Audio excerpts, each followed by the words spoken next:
Hi friends, Gandhiji ಕನಸು ಕಂಡಿದ್ದು ಭಾರತ ರಾಮರಾಜ್ಯವಾಗಬೇಕು ಅಂತ.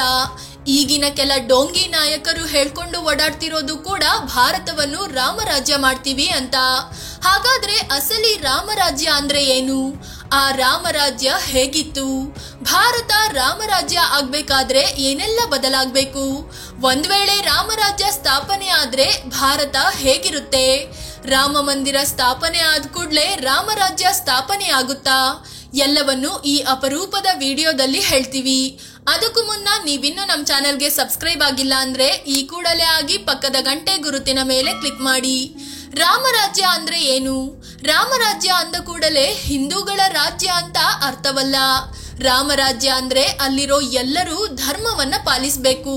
ಧರ್ಮ ಅಂದ್ರೆ ದೇವರು ದಿಂಡ್ರನ್ನ ಪೂಜೆ ಮಾಡ್ಕೊಂಡು ನಾವು ಸೃಷ್ಟಿ ಮಾಡಿರೋ ಧರ್ಮ ಅಲ್ಲ, ಬದುಕಿನ ಧರ್ಮ. ಯಾರಿಗೂ ಅನ್ಯಾಯ ಮಾಡದೆ ಅಧರ್ಮ ಮಾಡದೆ ನಿಯತ್ತಾಗಿ ಬದುಕೋದು, ಅದೇ ನಿಜವಾದ ಧರ್ಮ. ರಾಮರಾಜ್ಯದಲ್ಲಿ ಜನ ಈ ಧರ್ಮವನ್ನ ಪಾಲಿಸ್ತಿದ್ರು.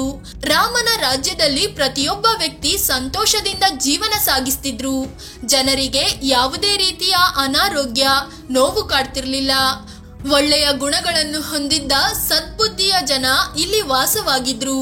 ತಮ್ಮ ವ್ಯಕ್ತಿತ್ವಕ್ಕೆ ಕಳಂಕ ಅಂಟಲು ಜನ ಬಿಡ್ತಿರ್ಲಿಲ್ಲ.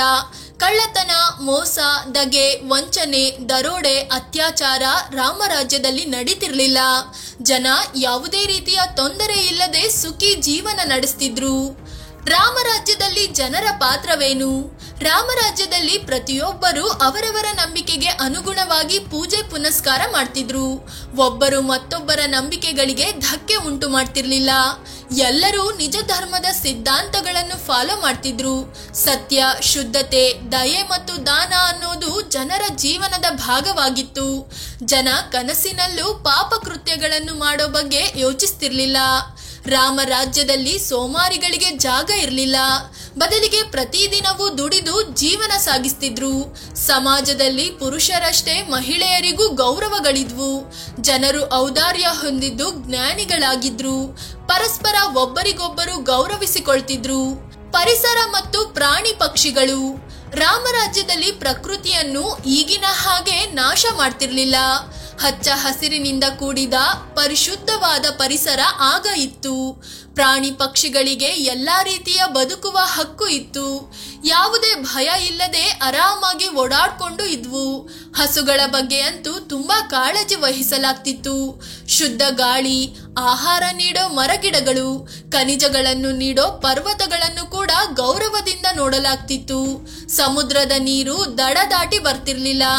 ಆದ್ರೀಗ ಮನುಷ್ಯನೇ ಮಾಡಿಕೊಂಡ ಎಡವಟ್ಟಿನಿಂದ, ಗ್ಲೋಬಲ್ ವಾರ್ಮಿಂಗ್ ನಿಂದ ಎಲ್ಲವೂ ಹಾಳಾಗ್ತಿದೆ. ಹಿಮ ಕರಗ್ತಿದೆ.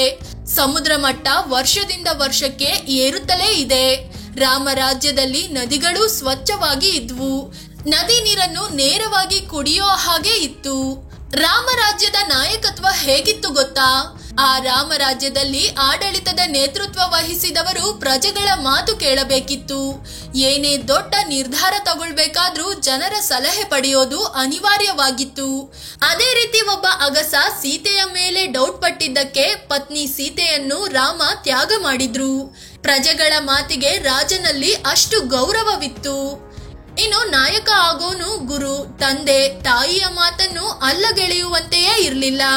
ಇದೇ ಕಾರಣಕ್ಕೆ ತಂದೆ ದಶರಥ ಮಾತಿನಂತೆ ಯಾಕೆ ಏನು ಅಂತ ಕೇಳದೆ ರಾಮ ವನವಾಸಕ್ಕೆ ಹೋಗಿದ್ರು. ರಾಜ ಆದವನು ನೈತಿಕತೆ ಪಾಲಿಸೋದು ಕಡ್ಡಾಯ. ಇಂಥ ರಾಮರಾಜ್ಯದ ನಾಯಕ ತಮ್ಮ ಮಂತ್ರಿಗಳನ್ನು ಕೂಡ ತುಂಬಾ ಯೋಚಿಸಿ ಅಳೆದು ತೂಗಿ ಆಯ್ಕೆ ಮಾಡ್ತಿದ್ದ. ತಮ್ಮ ವೈಯಕ್ತಿಕ ಹಿತಾಸಕ್ತಿಗಳಿಗೆ ಆದ್ಯತೆ ನೀಡ್ತಿರ್ಲಿಲ್ಲ. ರಾಮರಾಜ್ಯದಲ್ಲಿ ಆಡಳಿತ ಹೇಗಿತ್ತು? ರಾಮರಾಜ್ಯದ ರಾಜ ನಿರ್ಧಾರ ತೆಗೆದುಕೊಳ್ಳುವಲ್ಲಿ ಸಮರ್ಥ, ಜ್ಞಾನಿ, ಇಚ್ಛಾಶಕ್ತಿಯನ್ನು ಹೊಂದಿರ್ತಿದ್ರು. ಭಾವುಕರಾಗಿರೋ, ಜನರ ಕಷ್ಟವನ್ನು ಅರ್ಥ ಮಾಡಿಕೊಳ್ಳುವ ಆಡಳಿತ ಅಧಿಕಾರಿಗಳನ್ನು ನೇಮಿಸಲಾಗ್ತಿತ್ತು. ಮಂತ್ರಿ ಮಂಡಲ ಚಿಕ್ಕದಾಗಿದ್ದು ಒಳ್ಳೆಯ ಜನರನ್ನು ಮಾತ್ರವೇ ಅದರಲ್ಲಿ ಇರಿಸಿಕೊಳ್ಬೇಕು. ಸ್ಪರ್ಧಾತ್ಮಕ ಭಾವನೆ ಇರೋರನ್ನು ಇಟ್ಟುಕೊಳ್ಳಬೇಕೆಂದು ರೂಲ್ಸ್ ಇತ್ತು. ಶ್ರಮಿಕರಿಗೆ ಏನೂ ತೊಂದರೆ ಆಗದಂತೆ ನೋಡಿಕೊಳ್ಬೇಕು. ಅವರ ದುಡಿಮೆ ದುಡ್ಡು ಸರಿಯಾಗಿ ಸಿಗ್ಬೇಕು. ಒಂದು ವೇಳೆ ಸಂಬಳ ಸರಿಯಾದ ಟೈಮ್ಗೆ ನೀಡದಿದ್ರೆ, ಟೈಮ್ಗೆ ಸರಿಯಾಗಿ ಹೆಚ್ಚು ಮಾಡದಿದ್ರೆ ಕಾರ್ಮಿಕನಿಗೆ ಸಿಟ್ಟು ಮಾಡಿಕೊಳ್ಳುವ ಹಕ್ಕು ಇತ್ತು.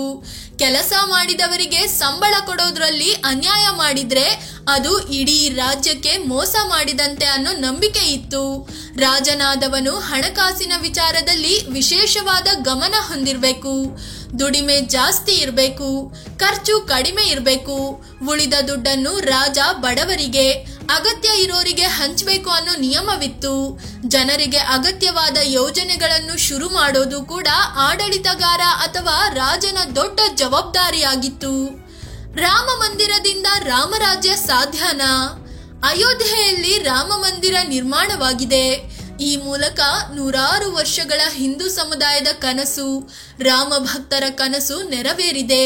ಇದು ಯಾವತ್ತೋ ಆಗ್ಬೇಕಾಗಿದ್ದು ಇವತ್ತು ಆಗ್ತಿದೆ. ಅದು ಒಂದು ಕಡೆ ಸಂತಸದ ವಿಚಾರವೇ. ಆದ್ರೆ ಇದರಿಂದಲೇ ದೇಶದಲ್ಲಿ ರಾಮರಾಜ್ಯ ಸ್ಥಾಪನೆಯಾಗುತ್ತೆ ಅನ್ನೋದು ಸರಿಯಲ್ಲ. ಯಾಕಂದ್ರೆ ದೇಶವನ್ನ ರಾಮರಾಜ್ಯ ಮಾಡಲು ದೇವರು ಬರ್ಬೇಕಾಗಿಲ್ಲ. ಎಲ್ಲಕ್ಕಿಂತ ಮೊದಲು ಭಾರತದ ಜನ ಬದಲಾಗಬೇಕು, ಜನರ ಮನಸ್ಸು ಬದಲಾಗಬೇಕು. ನಂತರ ನಮ್ಮನ್ನೆಲ್ಲ ಆಳುತ್ತಿರುವ ಸರ್ಕಾರಗಳು, ಜನನಾಯಕರು ಬದಲಾಗಬೇಕು. ಆಗ ಮಾತ್ರ ರಾಮರಾಜ್ಯ ಸ್ಥಾಪನೆ ಸಾಧ್ಯವಾಗುತ್ತೆ. ಫ್ರೆಂಡ್ಸ್, ಅಂದಿನ ರಾಮರಾಜ್ಯ ಚೆನ್ನಾಗಿತ್ತು. ಭಾರತ ರಾಮರಾಜ್ಯವಾಗಬೇಕು ಅಂತ ಎಲ್ಲರೂ ಹೇಳ್ತಾರೆ. ಆದ್ರೆ ರಾಮನ ರಾಜ್ಯದಲ್ಲೂ ಹಾಳು ಜಾತಿ ವ್ಯವಸ್ಥೆ ಇತ್ತು. ಆದ್ರೆ ವಿಷ್ಣು ಅವತಾರಿ ರಾಮ ಆ ಜಾತಿ ಅನ್ನೋ ದರಿದ್ರ ವ್ಯವಸ್ಥೆಯನ್ನು ತೆಗೆದು ಹಾಕ್ಲಿಲ್ಲ. ದೇವರ ದೃಷ್ಟಿಯಲ್ಲಿ ಎಲ್ಲರೂ ಸಮಾನರು ಅನ್ನೋದನ್ನ ಸಾರ್ಲಿಲ್ಲ. ಇದೊಂದು ಬಿಟ್ರೆ ಉಳಿದಿದ್ದೆಲ್ಲವೂ ರಾಮರಾಜ್ಯದಲ್ಲಿ ಚೆನ್ನಾಗಿಯೇ ಇತ್ತು. ಈಗಲೂ ಅಷ್ಟೇ.